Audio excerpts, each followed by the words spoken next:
की तरफ से कि अल्लाह तुम्हें भी नहीं छोड़ेगा कि कहीं तुम इस गलतफहमी में हो कि मैं नबी हूं। नहीं, अगर तुमने भी ये काम करा तो अल्लाह तुम्हें भी हलाक कर देगा। तुम्हारी बात ठीक है ब्लैकडम। अजी मेरा कद्दू ठीक है। अबे जल्दी बोल, कल सुबह पनवेल निकलना। वाकया करबला इससे रिलेटेड नहीं है कि जी उनके ऊपर पानी बंद हो गया, उनके ऊपर जुल्म हुआ, कितने बंदे शहीद हुए। ये सेकेंडरी चीज है। असल चीज है करबला हुई क्यों नबी इस्लाम की मेहनत को 50 साल के अंदर इस लेवल तक पहुंचा दिया गया कि हजारों से आबा जिंदा है और नबी सल्लल्लाहु अलैहि वसल्लम की पूरी औलाद ज़बह कर दी जाती है। हम तो ये कह नहीं रहे कि कैसे ज़बह किया उन्होंने, आरी चलाई थी या तलवार चलाई थी। ये तो वाकया करबला तो सबको पता है, इनकी शहादत भी सबको पता है। जामिया तिर्मिज़ी में हदीस है हसन हुसैन जन्नती नौजवानों के सरदार हैं और इनकी वालिदा जो है वो जन्नती औरतों की सरदार है। और अल-मुस्तदिल हाकिम में हदीस है हसन हुसैन जन्नती नौजवानों के सरदार हैं, उनके वालिद उनसे भी बेहतर है। तो ये तो डेफिनेट हदीस है, ये तारीख तो नहीं है, नबी इस्लाम के फरमीन है। तो इनकी मौजूदगी में इनके साथ ये कुछ किया जाए तो हम निटी-ग्रिटीज़ में नहीं पढ़ते, हम उस थीम के ऊपर कि ये कौन सी चीज थी जिसने खिलाफत राशिदा को मलूकियत में बदल। बात अली की भी ठीक है। भाई डॉक्टर साहब अपनी राय दो, सबकी बात ठीक मत ठहराओ। इसकी भी बात ठीक है, उसकी भी बात ठीक है, क्या तरीका तुम्हारा ये? और अभी तो रुको, क्लाइमैक्स अभी बाकी। सही हदीस है अमल कर लो, है ना? सही हदीस है छोड़ दो, लेकिन सही हदीस का कब पता चलेगा? जब हम तहकीक करेंगे जब तो। अबे चल निकल। अल्लाह रब्बुल इज्जत ने कुरान मजीद में क्या फरमाया? वलक़द बअसना फी कुल्ली उम्मतिन रसूल। रुको जरा, सब्र करो, आगे चल। क्या क्या कहना क्या चाह रहे हैं भाई आप?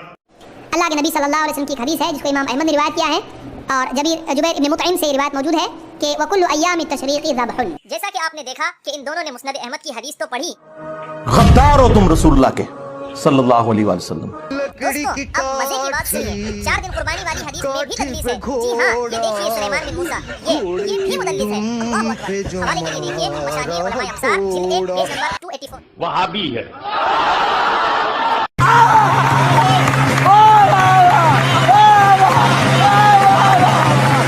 ये बता जलालुद्दीन कासमी साहब ने क्या बोला उसके बारे में? जा पूछ क्या? जलालुद्दीन कासमी साहब ने और उसके अलावा भी बहुत सारे मौलानाओं ने कि अगर इसको हदीस की अरबी इबारत पढ़ने को दे दी तो ये पढ़ भी नहीं पाएगा कयामत तक नहीं पढ़ पाएगा। कयामत तक नहीं पढ़ पाएगा वो, क्योंकि उसको ये बताते हैं कि उसको ABC भी नहीं आती इस्लाम। अबे चल निकल।